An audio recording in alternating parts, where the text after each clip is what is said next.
Hey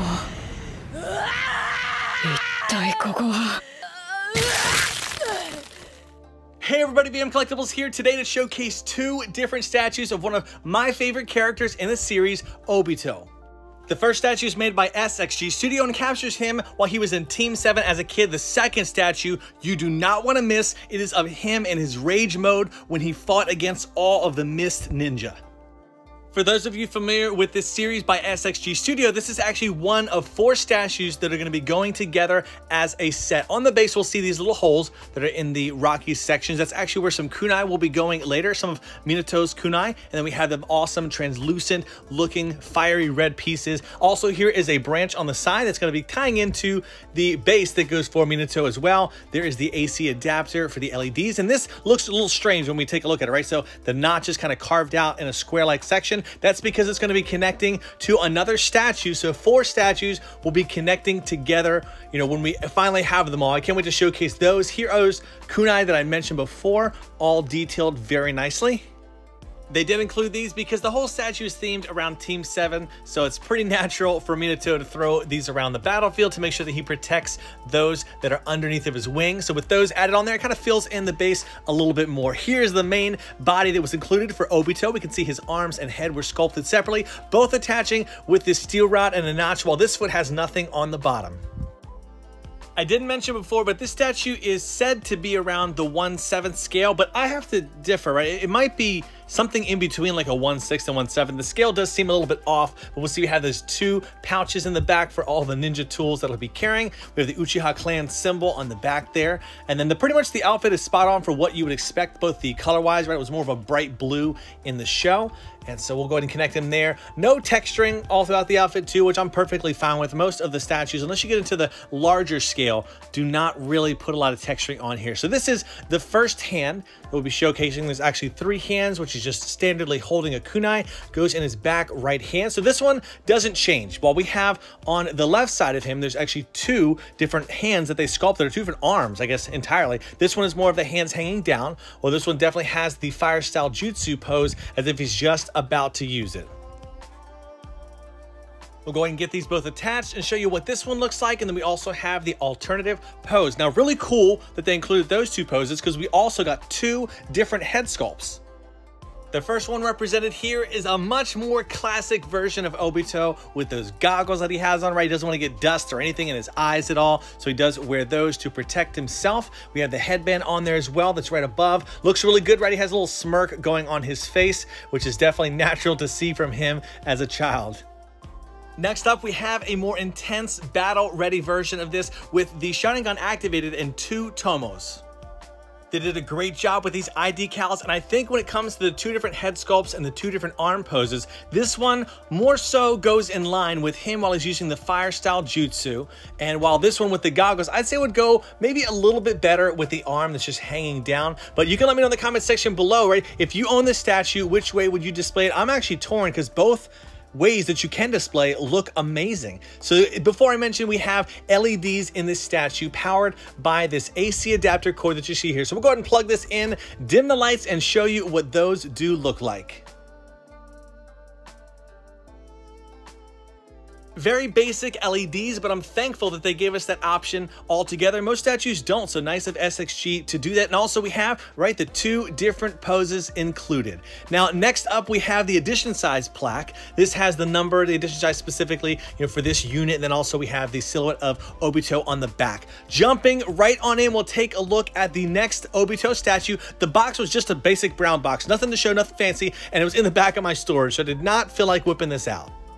I've been waiting to showcase this statue for quite a few months now. Nothing is more dark in the Naruto series than when Obito loses himself after seeing Kakashi Lightning Blade Rin pass out, activate the Mingyoku Sharingan, just goes absolutely wild. So this statue, to my knowledge, is actually one of only a few made in the world.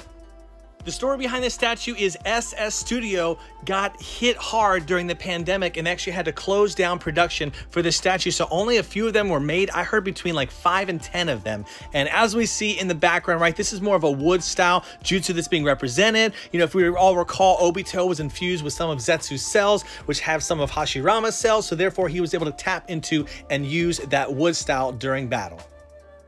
I never thought I'd be able to own this statue because the production was canceled, but I'm so thankful for being able to obtain a copy of this. Now, as he attaches to the base with this large knot on the left foot here, and the other foot's pretty much blank, we'll see that a lot of his skin tone is themed around Zetsu and fully taking over his body, right? He was helping him control at that time because he didn't have full control over everything.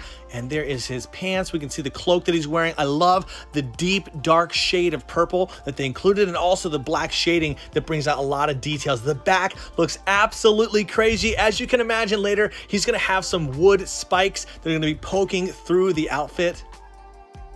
One thing to notate for this statue is really it came with no magnets, no way for things to attach. It's almost as if they had plans and intentions and then just stopped production on this statue. So nothing is able to connect by itself. Everything is going to either require gluing it together or using some blue tack to be able to have those parts sit into place. So here's one of the first initial wooden spikes that's going to be sticking out of his back. You'll see this is a bit of blue tack that I already had on there from when I was kind of pre-testing and getting everything installed. That's what I'm going to be using to create a layer of friction to attach it to the back of the statue without having to do something like glue that's going to permanently stick it in there or potentially, damage it if I want to try to ever remove it.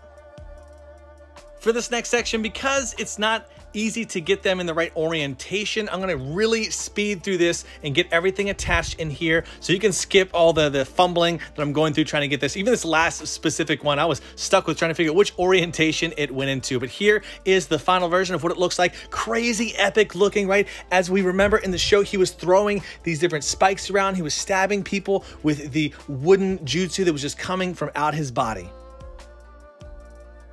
The left hand on this statue actually came painted with a skin tone. So I thought that was extremely odd. I was thankful enough to send it away to a friend to be able to repaint for me. And they closely matched it as best he could. It's not perfect, but it definitely looks better than just having the standard skin tone, which was really off. Again, they just stopped production for some reason, so it was kept that way. Now on the right arm, it is just gonna be straight a wood, I guess the wood splinter, I guess might have been the original term of it, that's gonna be sticking out of his hand that he was using during that fight.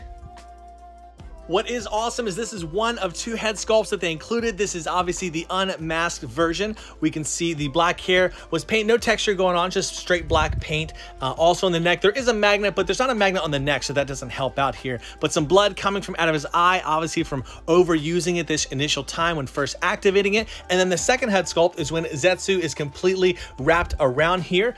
And I'm actually really torn with this one, so I'm not even sure which one to go with. They both look amazing. They have a different feel, different character to each and every one of them. We can see the Mangekyo Sharingan is activated definitely in that one right there. It stands out more. So there is the two different head sculpts that they included. There you have it, his fully completed form. Again, just like the SxG Obito, I'm torn on which head sculpt to use. Both of them just look too good. This one's kind of the one I might be gravitating more towards, and then we'll bring these two side by side so that you can see what they look like together. Really neat to be able to do this Obito showcase. I never thought I'd obtain the SxG Studio version of him in this rage mode, but also I want to showcase real quick, what Obito would look like as we combine him with Minato. So I've done a showcase on this Minato. I can link it here if you want to check it out, and then we'll go ahead and install Obito here. Kakashi and Rin should be shipping soon, so we can do a full Team 7 unboxing very, very soon. Not enough studios do this where there's multiple statues that come together to complete one giant one, so it's going to be so much fun being able to do those together. Everybody, I hope you enjoyed today's unboxing experience. It's really neat to be able to showcase this Rage Obito on the channel. I'll see you in the next video. As always, do what you love and love what you do. Bam out.